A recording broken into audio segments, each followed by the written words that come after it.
The Secret Agent by Joseph Conrad. Chapter 2. Such was the house, the household, and the business Mr. Verloc left behind him, on his way westward. At the hour of 10:30 in the morning, it was unusually early for him. His whole person exhaled the charm of almost dewy freshness. He wore his blue cloth overcoat unbuttoned.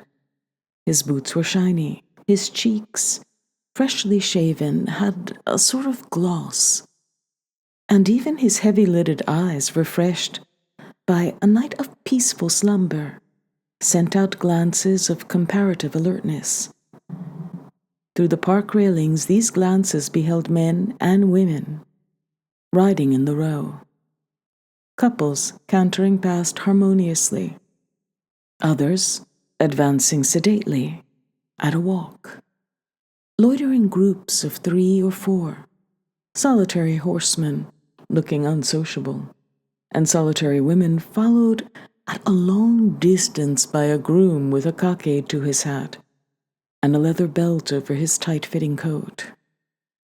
Carriages went bowling by, mostly 2-horse brooms, with here and there a victoria with the skin of some wild beast inside, and a woman's face and hat emerging from the folded hood, and a peculiarly London sun against which nothing could be said except that it looked bloodshot, glorified all this by its stare. It hung at moderate elevation above Hyde Park Corner with an air of punctual and benign vigilance. The very pavement under Mr. Verloc's feet had an old gold tinge in that diffused light, in which neither wall, nor tree, nor beast, nor man cast a shadow. Mr. Verloc was going westward through a town without shadows, in an atmosphere of powdered old gold. There were red coppery gleams on the hoofs of houses, on the corners of walls, on the panels of carriages, on the very coats of the horses, and on the broad back of Mr. Verloc's overcoat, where they produced a dull effect of rustiness. But Mr. Verloc was not in the least conscious of having got rusty. He surveyed through the park railings the evidences of the town's opulence and luxury with an approving eye. All these people had to be protected. Protection is the first necessity of opulence and luxury. They had to be protected, and their horses, carriages, houses, servants had to be protected, and the source of their wealth had to be protected in the heart of the city and the heart of the country. The whole social order favorable to their hygienic idleness had to be protected against the shallow enviousness of unhygienic labor. It had to, and Mr. Verloc would have rubbed his hands with satisfaction had he not been constitutionally averse from every superfluous exertion. His idleness was not hygienic, but it suited him very well.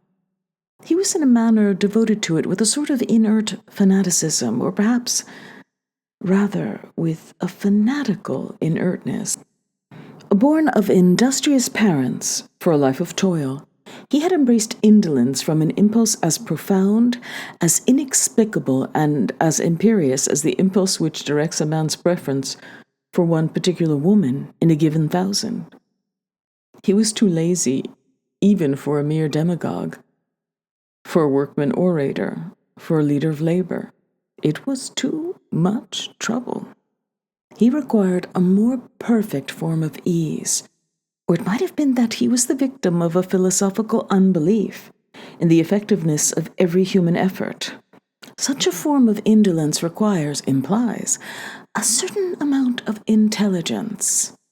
Mr. Verloc was not devoid of intelligence, and at the notion of a menaced social order he would perhaps have winked to himself if there had not been an effort to make in that sign of skepticism. His big, prominent eyes were not well adapted to winking. They were rather of the sort that closes solemnly in slumber, with majestic effect. Undemonstrative and burly in a fat pig style, Mr. Verloc, without either rubbing his hands with satisfaction or winking skeptically at his thoughts, proceeded on his way. He trod the pavement heavily with his shiny boots, and his general get-up was that of a well-to-do mechanic in business for himself.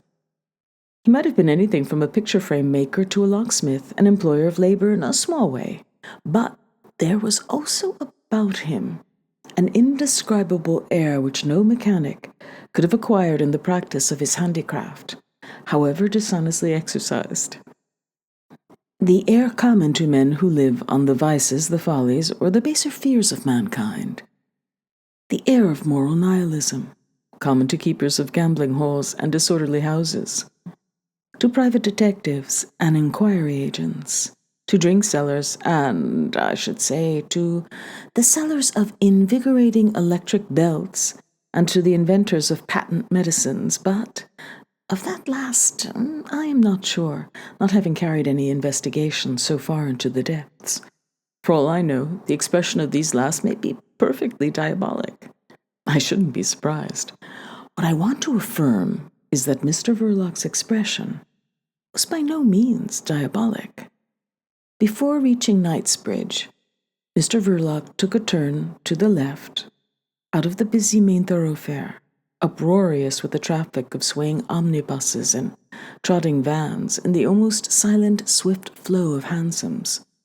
Under his hat, worn with a slight backward tilt, his hair had been carefully brushed into respectful sleekness, for his business was with an embassy, and Mr. Verloc, steady like a rock, a soft kind of rock, marched now along a street which could, with every propriety, be described as private.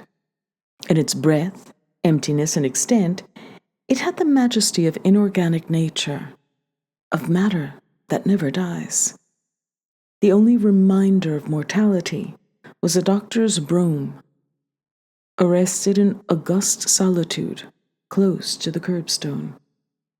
The polished knockers of the doors gleamed as far as the eye could reach. The clean window shone with a dark opaque luster, and all was still. But a milk cart rattled noisily across the distant perspective.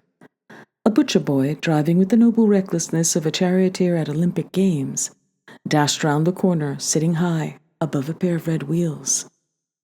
A guilty-looking cat issuing from under the stones ran for a while in front of Mr. Verloc, then dived into another basement, and a thick police constable, looking a stranger to every emotion as if he too were part of inorganic nature, surging, apparently, out of a lamppost, took not the slightest notice of Mr. Verloc.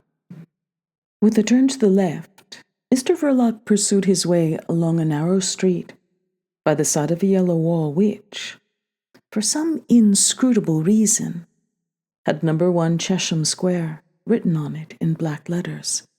Chesham Square was at least 60 yards away, and Mr. Verloc, cosmopolitan enough not to be deceived by London's topographical mysteries, held on steadily, without a sign of surprise or indignation. At last, with businesslike persistency, he reached the square and made diagonally for the number 10. This belonged to an imposing carriage gate in a high clean wall between 2 houses, of which one rashly enough bore the number 9, and the other was numbered 37. But the fact that this belonged to Porthill Street, a street well known in the neighborhood, was proclaimed by an inscription, placed above the ground floor windows by whatever highly efficient authority is charged with the duty of keeping track of London's strayed houses. Why powers are not asked of Parliament, a short act would do, for compelling those edifices to return where they belonged, is one of the mysteries of municipal administration. Mr. Verloc did not trouble his head about it, his mission in life being the protection of the social mechanism, not its perfectionment, or even its criticism. It was so early that the porter of the embassy issued hurriedly out of his lodge, still struggling with the left sleeve of his livery coat. His waistcoat was red, and he wore knee breeches, but his aspect was flustered. Mr. Verloc, aware of the rush on his flank, drove it off by simply holding out an envelope, stamped with the arms of the embassy, and passed on. He produced the same talisman also to the footman, who opened the door, and stood back to let him enter the hall. A clear fire burned in a tall fireplace, and an elderly man standing with his back to it, in evening dress and with a chain round his neck, glanced up from the newspaper he was holding spread out in both hands before his calm and severe face. He didn't move, but another lackey, in brown trousers and claw-hammer coat, edged with thin yellow cord, approaching Mr. Verloc, listened to the murmur of his name, and turning round on his heel in silence, began to walk, without looking back once. Mr. Verloc thus led along a ground-floor passage to the left of the great carpeted staircase, was suddenly motioned to enter a small, quiet room, furnished with a heavy writing table and a few chairs. The servant shut the door, and Mr. Verloc remained alone. He did not take a seat. With his hat and stick held in one hand, he glanced about, passing his other podgy hand over his uncovered, sleek head. Another door opened noiselessly, and Mr. Verloc, immobilizing his glance in that direction, saw at first only black clothes, the bald top of a head, and a drooping dark grey whisker on each side of a pair of wrinkled hands. The person who had entered was holding a batch of papers before his eyes, and walked up to the table with a rather mincing step, turning the papers over the while. Privy Councillor Wurmt, Chancelier d'Ambassade, was rather short-sighted. This meritorious official, laying the papers on the table, disclosed a face of pasty complexion and of melancholy ugliness, surrounded by a lot of fine, long, dark grey hairs, barred heavily by thick and bushy eyebrows. He put on a black-framed pince-nez upon a blunt and shapeless nose, and seemed struck by Mr. Verloc's appearance. Under the enormous eyebrows his weak eyes blinked pathetically through the glasses. He made no sign of greeting, neither did Mr. Verloc, who certainly knew his place, but a subtle change about the general outlines of his shoulders and back suggested a slight bending of Mr. Verloc's spine under the vast surface of his overcoat. The effect was of unobtrusive deference. "I have here some of your reports," said the bureaucrat in an unexpectedly soft and weary voice, and pressing the tip of his forefinger on the papers with force. He paused, and Mr. Verloc, who had recognized his own handwriting very well, waited in an almost breathless silence. "We are not very satisfied with the attitude of the police here," the other continued, with every appearance of mental fatigue.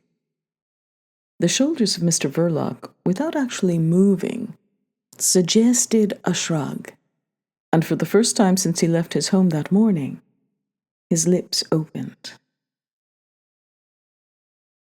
"Every country has its police," he said philosophically, but as the official of the embassy went on blinking at him steadily, he felt constrained to add, "Allow me to observe that I have no means of action upon the police here." "What is desired," said the man of papers, "is the occurrence of something definite which should stimulate their vigilance. That is within your province. Is it not so?" Mr. Verloc made no answer, except by a sigh, which escaped him involuntarily, for instantly he tried to give his face a cheerful expression. The official blinked doubtfully, as if affected by the dim light of the room. He repeated vaguely, "The vigilance of the police and the severity of the magistrates, the general leniency of the judicial procedure here, and the utter absence of all repressive measures, are a scandal to Europe. What is wished for just now is the accentuation of the unrest, of the fermentation which undoubtedly exists. Undoubtedly, broke in Mr. Verloc in a deep deferential bass of an oratorical quality so utterly different from the tone in which he had spoken before that his interlocutor remained profoundly surprised. It exists to a dangerous degree. My reports for the last 12 months make it sufficiently clear. Your reports for the last 12 months, State Councillor Wurmt began in his gentle and dispassionate tone, have been read by me. I fail to discover why you wrote them at all. A sad silence reigned for a time.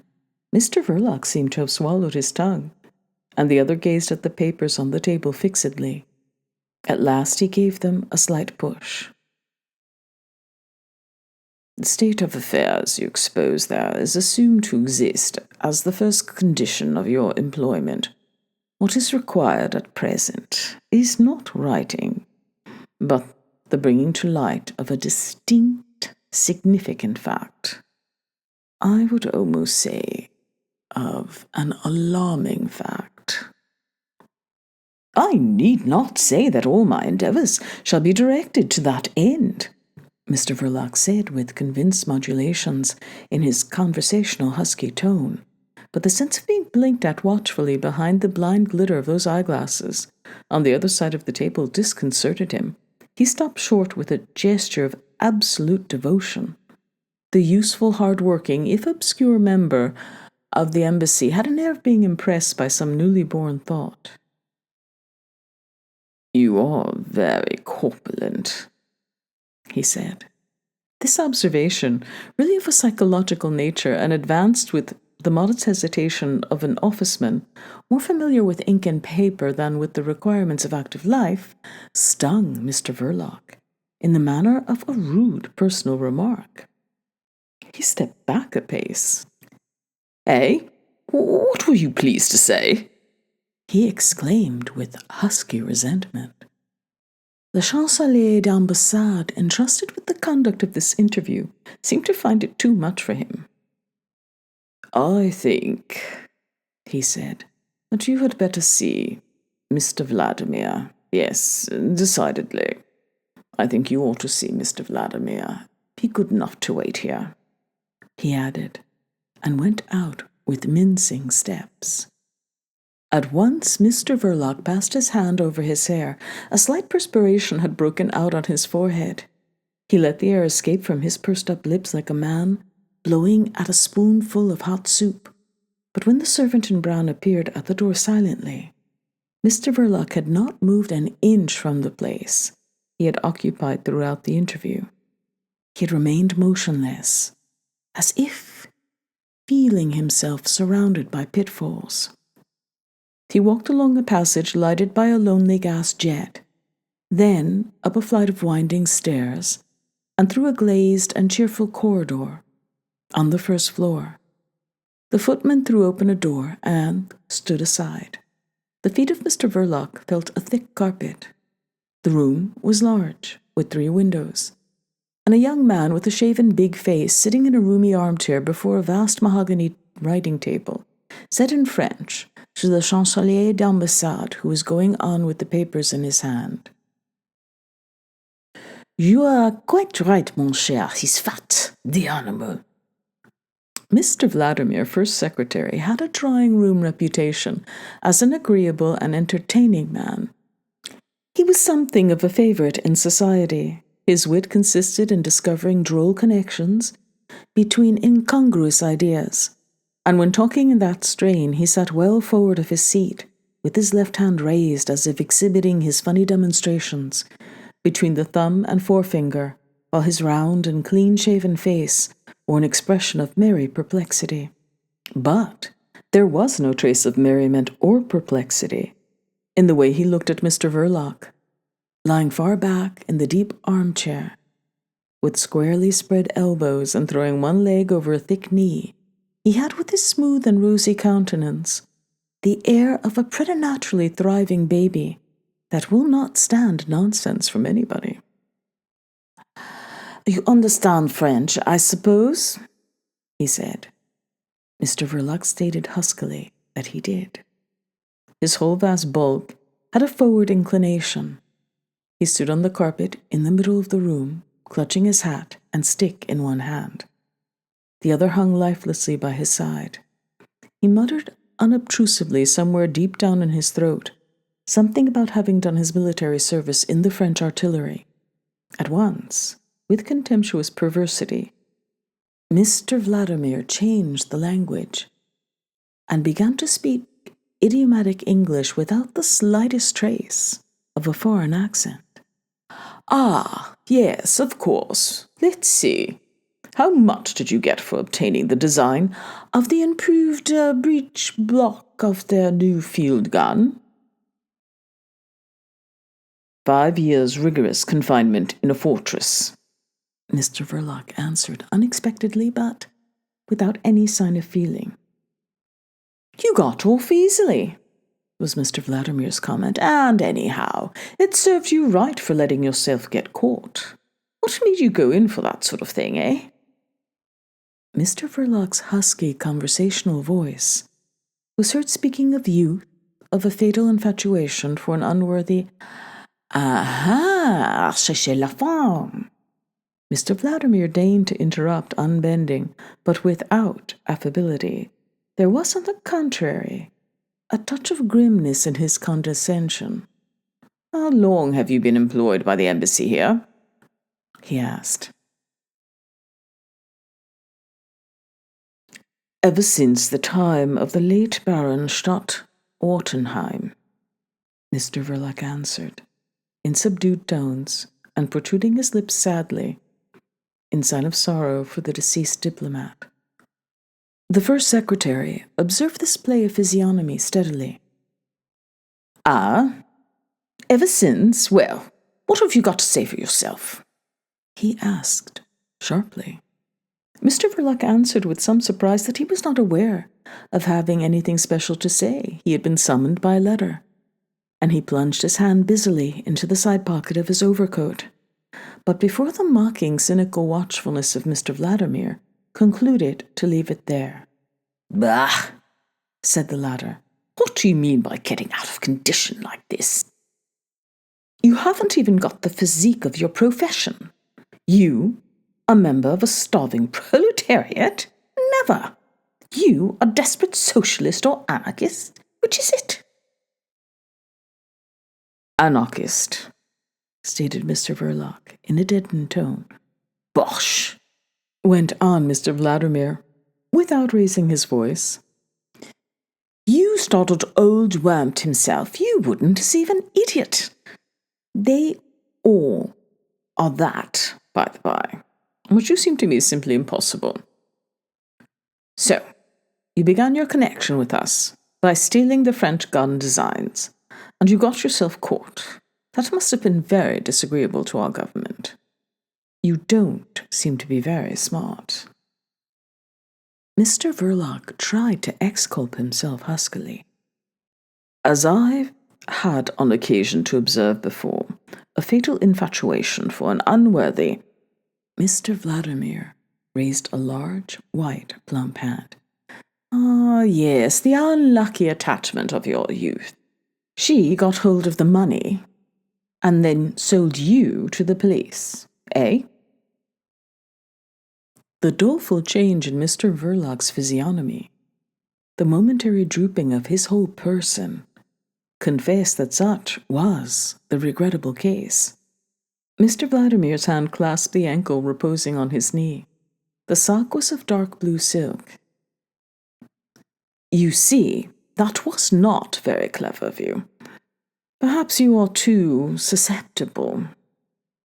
Mr. Verloc intimated, in a throaty veiled murmur, that he was no longer young. Oh, that's a failing which age does not cure, Mr. Vladimir remarked with sinister familiarity. But no, you are too fat for that. You would not have come to look like this if you had been at all susceptible. I'll tell you what I think is the matter. You are a lazy fellow.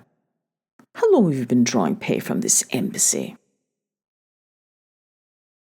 11 years, was the answer, after a moment of sulky hesitation.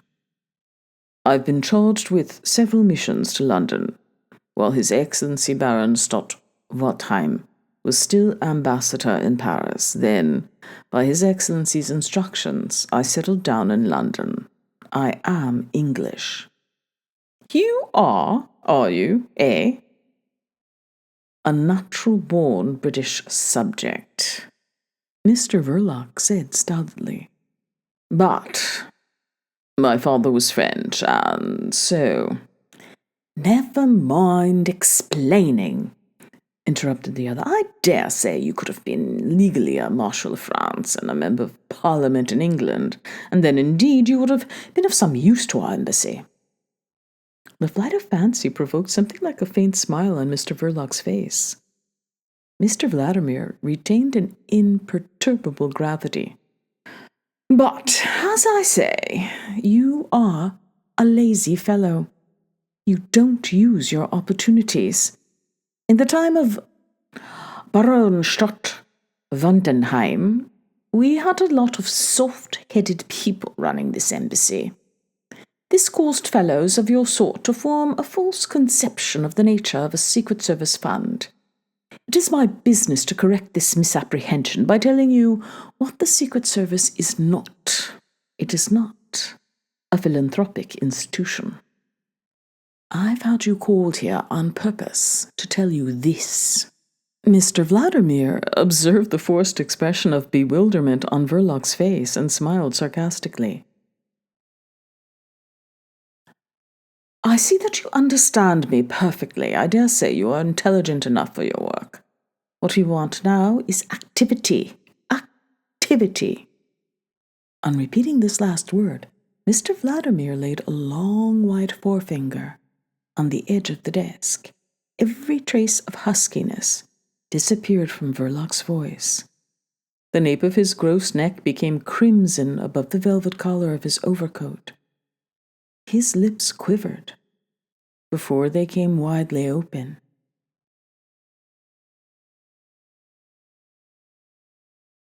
If you'll only be good enough to look up my record, he boomed out in his great, clear, oratorical bass, you'll see I gave a warning only 3 months ago on the occasion of the Grand Duke Romuald's visit to Paris, which was telegraphed from here to the French police, and— Tut, tut, broke out Mr. Vladimir with a frowning grimace. The French police had no use for your warning. Don't roar like this. What the devil do you mean? With a note of proud humility, Mr. Verloc apologized for forgetting himself.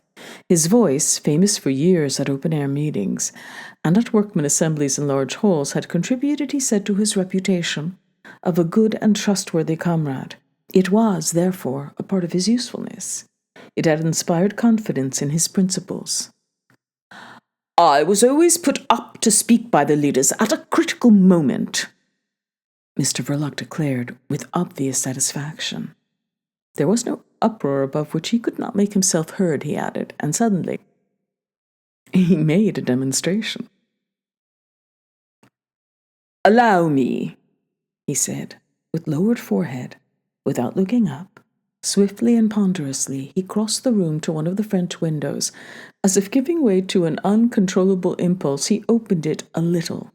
Mr. Vladimir jumped up amazed from the depths of the armchair, looked over his shoulder, and below, across the courtyard of the embassy, well beyond the open gate, could be seen the broad back of a policeman, watching idly the gorgeous perambulator of a wealthy baby being wheeled in state across the square.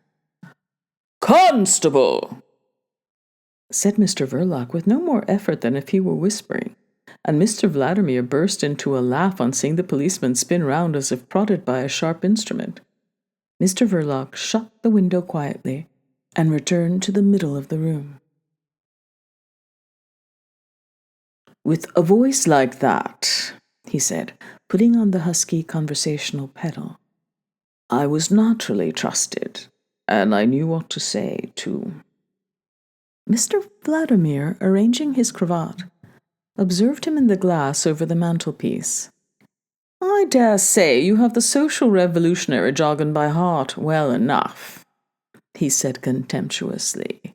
"Voxit, you haven't ever studied Latin, have you?" "No," growled Mr. Verloc. "You did not expect me to know it. I belong to the million. Who knows Latin? Only a few hundred imbeciles who aren't fit to take care of themselves." For some 30 seconds longer, Mr. Vladimir studied in the mirror the fleshy profile, the gross bulk of the man behind him, and at the same time he had the advantage of seeing his own face, clean-shaven and round, rosy about the gills, and with thin, sensitive lips formed exactly for the utterance of those delicate witticisms which had made him such a favorite in the very highest society.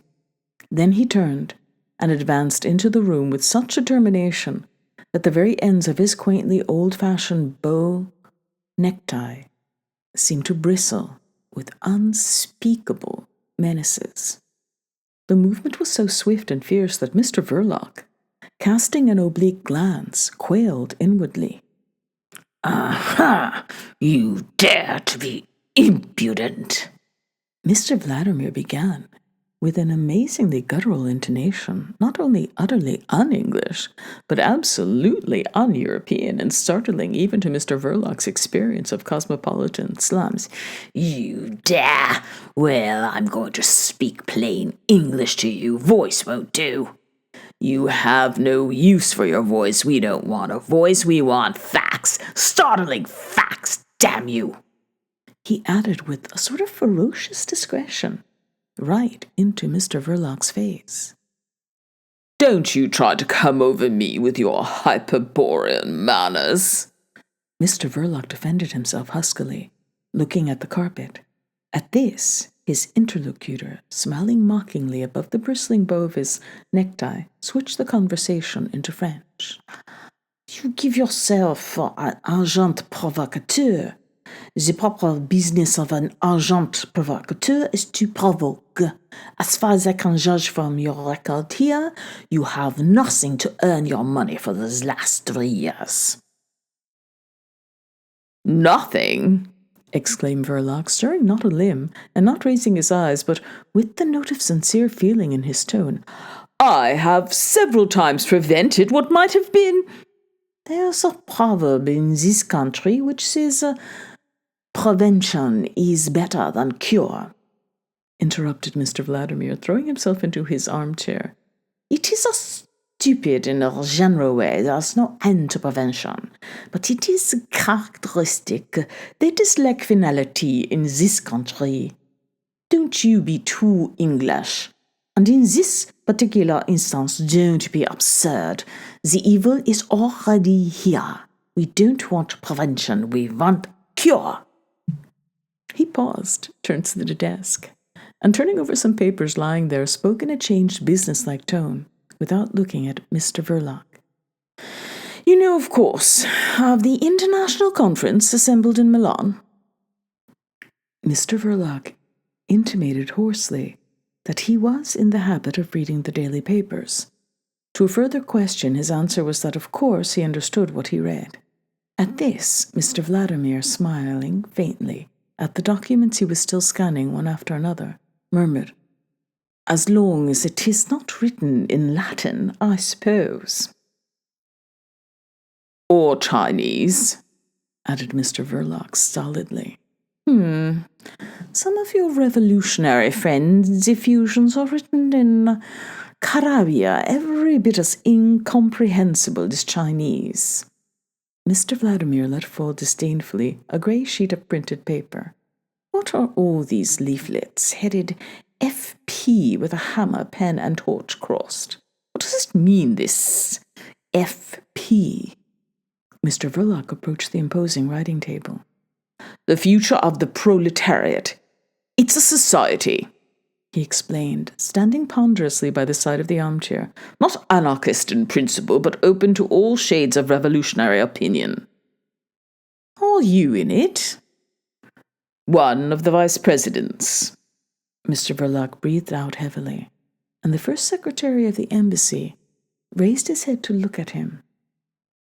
Then you ought to be ashamed of yourself, he said incisively. Isn't your society capable of anything else but printing this prophetic bosh in blunt type on this filthy paper, eh? Why don't you do something? Look here. I've got this matter in hand now, and I'll tell you plainly that you will have to earn your money. The good old Stadt Wandenheim times are over. No work, no pay. Mr. Verloc felt a queer sensation of faintness in his stout legs. He stepped back one pace and blew his nose loudly. He was, in truth, startled and alarmed. The rusty London sunshine, struggling clear of the London mist, shed a lukewarm brightness into the first secretary's private room. And in the silence, Mr. Verloc heard against a window pane the faint buzzing of a fly. His first fly of the year, heralding better than any number of swallows the approach of spring. The useless fussing of that tiny, energetic organism affected unpleasantly this big man, threatened in his indolence. In the pause, Mr. Vladimir formulated in his mind a series of disparaging remarks concerning Mr. Verloc's face and figure. The fellow was unexpectedly vulgar, heavy, and impudently unintelligent. He looked uncommonly like a master plumber come to present his bill. The first secretary of the embassy, from his occasional excursions into the field of American humor, had formed a special notion of that class of mechanic as the embodiment of fraudulent laziness and incompetency.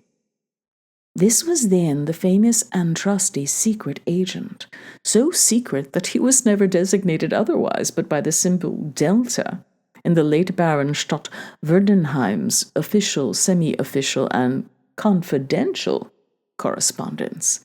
The celebrated agent Delta, whose warnings had the power to change the schemes and dates of royal, imperial, grand ducal journeys and sometimes cause them to be put off altogether. This fellow! And Mr. Vladimir indulged mentally in an enormous and derisive fit of merriment, partly at his own astonishment, which he judged naive, but mostly at the expense of the universally regretted Baron Stadt Wandenheim. His late Excellency, whom the august favour of his imperial master had imposed as ambassador upon several reluctant ministers of foreign affairs, had enjoyed in his lifetime a fame for an owlish, pessimistic gullibility. His Excellency had the social revolution on the brain. He imagined himself to be a diplomatist set apart by a special dispensation to watch the end of diplomacy, and pretty nearly the end of the world, in a horrid democratic upheaval. His prophetic and doleful dispatches had been for years the joke of foreign offices. He was said to have exclaimed on his deathbed, visited by his imperial friend and master, "Unhappy Europe, thou shalt perish by the moral insanity of thy children." He was fated to be the victim of the first humbugging rascal that came along, thought Mr. Vladimir, smiling vaguely at Mr. Verloc.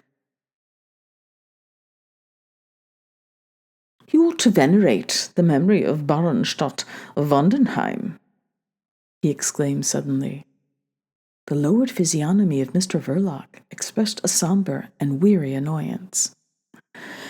Permit me to observe to you, he said, that I came here because I was summoned by a peremptory letter. I have been here only twice before in the last 11 years, and certainly never at 11 in the morning. It isn't very wise to call me up like this. There is just a chance of being seen, and that would be no joke for me. Mr. Vladimir shrugged his shoulders. It would destroy my usefulness, continued the other hotly. That's your fare, murmured Mr. Vladimir with soft brutality. When you cease to be useful, you shall cease to be employed. Yes, right off, cut short. You shall— Mr. Vladimir, frowning, paused, at a loss for sufficiently idiomatic expression, and instantly brightened up with a grin of beautifully white teeth. "You shall be chucked," he brought out ferociously. Once more, Mr. Verloc had to react with all the force of his will against that sensation of faintness running down one's legs, which once upon a time had inspired some poor devil with the felicitous expression, "My heart went down into my boots." Mr. Verloc, aware of the sensation, raised his head bravely. Mr. Vladimir bore the look of heavy inquiry with perfect serenity. "What we want is to administer a tonic to the conference in Milan," he said airily. "Its deliberations upon international action for the suppression of political crime don't seem to get anywhere. England lags. This country is absurd with its sentimental regard for individual liberty. It's intolerable to think that all your friends have only got to come over to—" "In that way, I have them all under my eye," Mr. Verloc interrupted huskily. "It would be much more to the point to have them all under lock and key. England must be brought into line. The imbecile bourgeoisie of this country make themselves the accomplices of the very people whose aim is to drive them out of their houses to starve in ditches. And they have the political power still, if they only had the sense to use it for their preservation. I suppose you agree that the middle classes are stupid?" Mr. Verloc agreed hoarsely. "They are. They have no imagination. They are blinded by an idiotic vanity. What they want just now is a jolly good scare. This is the psychological moment to set your friends to work. I have had you called here to develop to you my idea." And Mr. Vladimir developed his idea from on high with scorn and condescension, displaying at the same time an amount of ignorance as to the real aims, thoughts, and methods of the revolutionary world, which filled the silent Mr. Verloc with inward consternation. He confounded causes with effects more than was excusable, the most distinguished propagandists with impulsive bomb-throwers. Assumed organization where in the nature of things it could not exist, spoke of the Social Revolutionary Party one moment as of a perfectly disciplined army, where the word of chiefs was supreme, and at another as if it had been the loosest association of desperate brigands that ever camped in a mountain gorge. Once Mr. Verloc had opened his mouth for a protest, but the raising of a shapely large white hand arrested him. Very soon, he became too appalled to even try to protest. He listened in a stillness of dread which resembled the immobility of profound attention. "A series of outrages," Mr. Vladimir continued calmly, "executed here in this country, not only planned here, that would not do. They would not mind. Your friends would set half the continent on fire without influencing the public opinion here in favor of a universal repressive legislation. They will not look outside their backyard here." Mr. Verloc cleared his throat, but his heart failed him, and he said nothing. "These outrages need not be especially sanguinary," Mr. Vladimir went on, as if delivering a scientific lecture. "But they must be sufficiently startling, effective. Let them be directed against buildings, for instance. What is the fetish of the hour that all the bourgeoisie recognize, Mr. Verloc?" Mr. Verloc opened his hands and shrugged his shoulders slightly. "You're too lazy to think," was Mr. Vladimir's comment upon that gesture. "Pay attention to what I say. The fetish of today is neither royalty nor religion. Therefore, the palace and the church should be left alone. You understand what I mean, Mr. Verloc?" The dismay and the scorn of Mr. Verloc found vent in an attempt at levity. "Perfectly. But what of the embassies? A series of attacks on the various embassies," he began, but he could not withstand the cold, watchful stare of the first secretary. You can be facetious, I see, the latter observed carelessly. That's all right. It may enliven your oratory at socialistic congresses, but this room is no place for it. It would be infinitely safer for you to follow carefully what I am saying, as you are being called upon to furnish facts instead of cock and bull stories.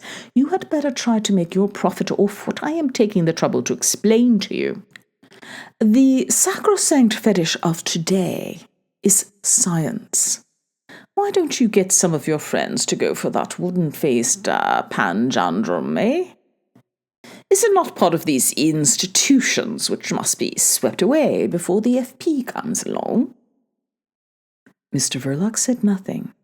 He was afraid to open his lips, lest a groan should escape him. This is what you should try for. An attempt upon a crowned head or on a president is sensational enough in a way, but not so much as it used to be. It has entered into the general conception of the existence of all chiefs of state. It's almost conventional, especially since so many presidents have been assassinated. Now, let us take an outrage upon, say, a church.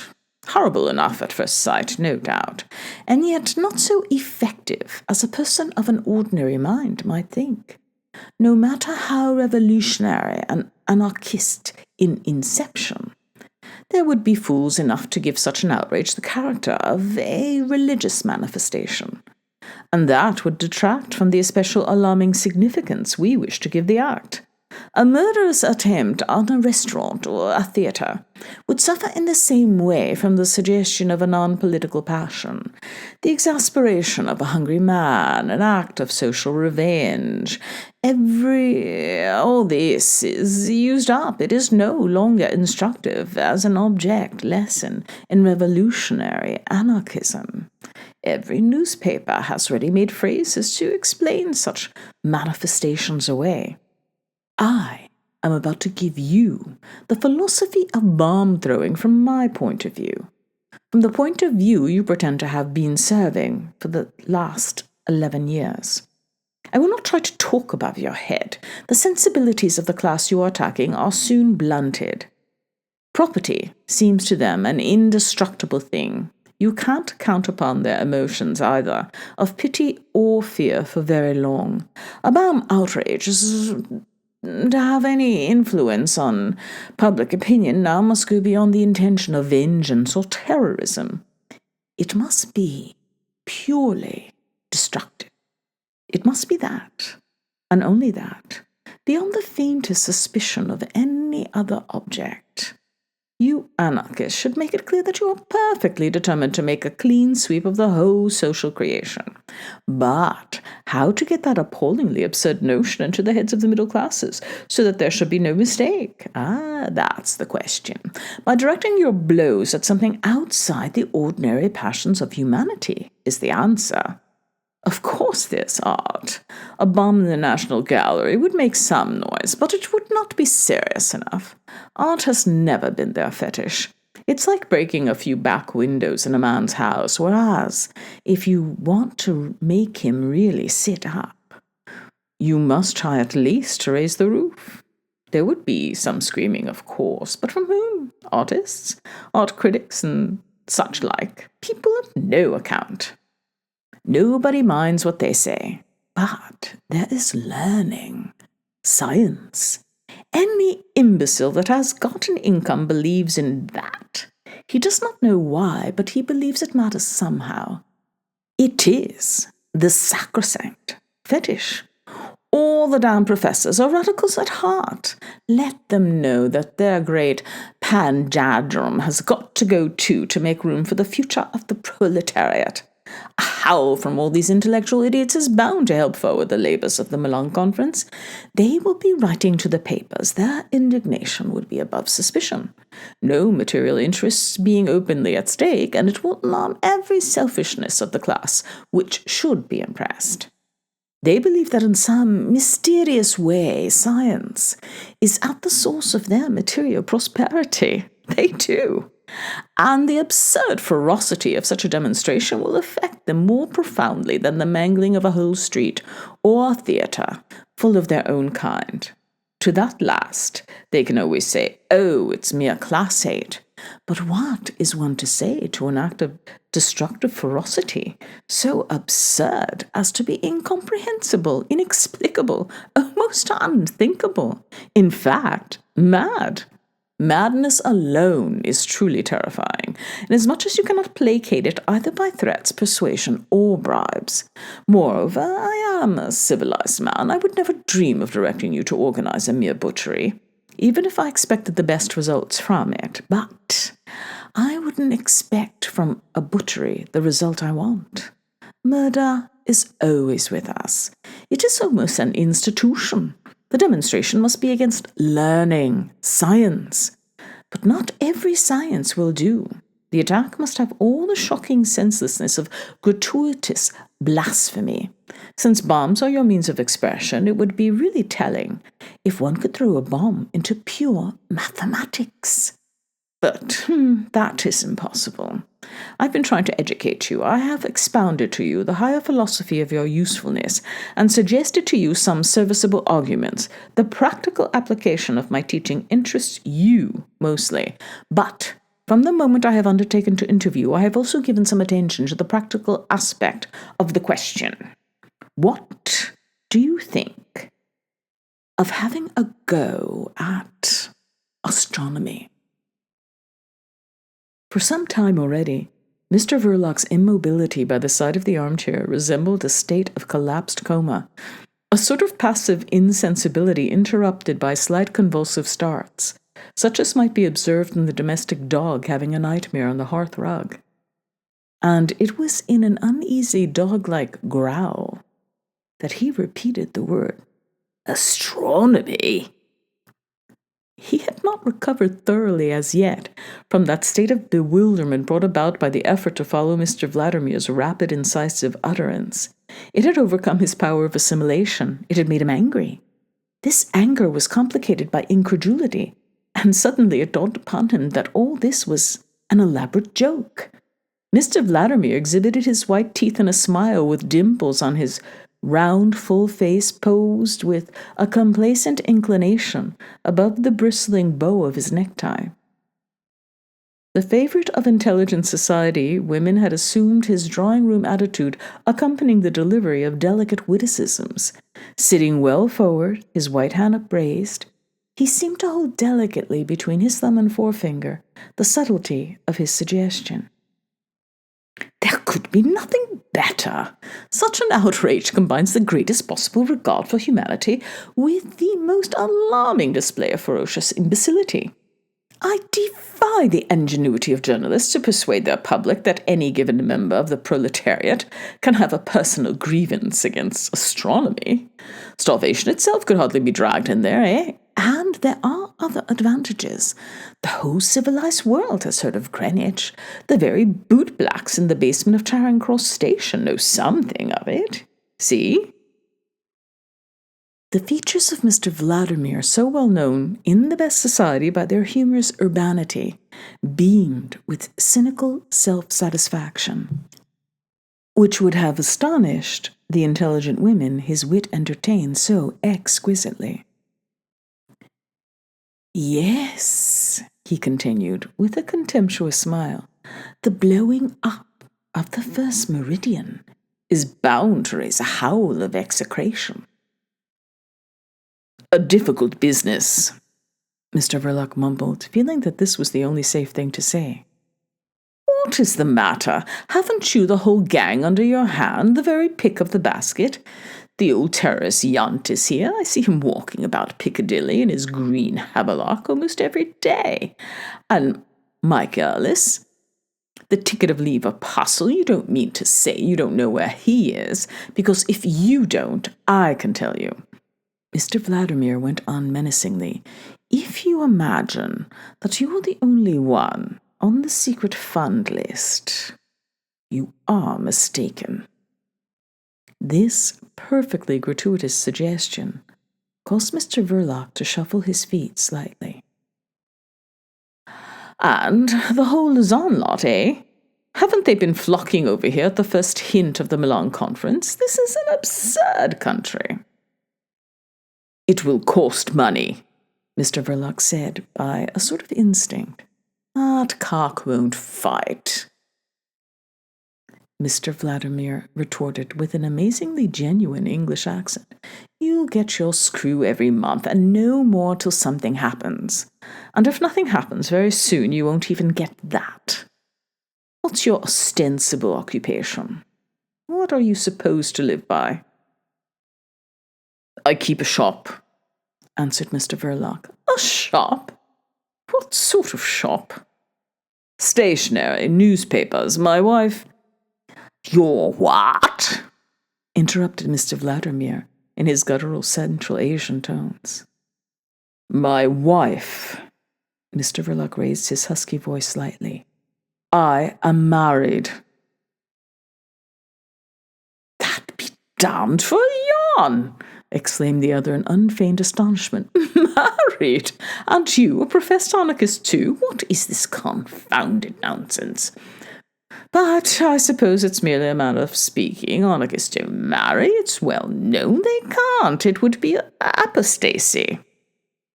"My wife isn't one," Mr. Verloc mumbled sulkily. "Moreover, it's no concern of yours." "Oh, yes, it is," snapped Mr. Vladimir. "I am beginning to be convinced that you're not at all the man for the work you're employed on. Why, you must have discredited yourself completely in your own world by your marriage. Couldn't you have managed without? This is your virtuous attachment, eh? What with one sort of attachment and another, you are doing away with your usefulness." Mr. Verloc, puffing out his cheeks, let the air escape violently, and that was all. He had armed himself with patience. It was not to be tried much longer. The first secretary became suddenly very curt, detached, final. "You may go now," he said. "A dynamite outrage must be provoked. I give you a month. The sittings of the conference are suspended. Before it reassembles again, something must have happened here, or your connection with us ceases." He changed the note once more, with an unprincipled versatility. "Think over my philosophy, Mr. Verloc," he said, with a sort of chaffing condescension, waving his hand towards the door. "Go for the first meridian. You don't know the middle classes as well as I do. Their sensibilities are jaded. The first meridian. Nothing better, nothing easier, I should think." He had got up, and with his thin, sensitive lips twitching humorously, watched in the glass over the mantelpiece Mr. Verloc backing out of the room heavily, hat and stick in hand, the door closed. The footman in trousers appeared suddenly in the corridor, let Mr. Verloc another way out, and through a small door in the corner of the courtyard. The porter standing at the gate ignored his exit completely, and Mr. Verloc retraced the path of his morning's pilgrimage as if in a dream, an angry dream. This detachment from the material world was so complete that, though the mortal envelope of Mr. Verloc had not hastened unduly along the streets, that part of him to which it would be unwarrantably rude to refuse immortality found itself at the shop door all at once, as if borne from west to east on the wings of a great wind. He walked straight behind the counter and sat down on a wooden chair that stood there. No one appeared to disturb his solitude. Stevie, put into a green baize apron, was now sweeping and dusting upstairs, intent and conscientious, as though he were playing at it, and Mrs. Verloc, warned in the kitchen by the clatter of the cracked bell, had merely come to the glazed door of the parlour, and putting the curtain aside a little, had peered into the dim shop. Seeing her husband sitting there shadowy and bulky, with his hat tilted far back on his head, she had at once returned to her stove. An hour or more later she took the green baize apron off her brother Stevie, and instructed him to wash his hands and face, in the peremptory tone she had used in that connection for 15 years or so. Ever since she had, in fact, ceased to attend to the boy's hands and face herself.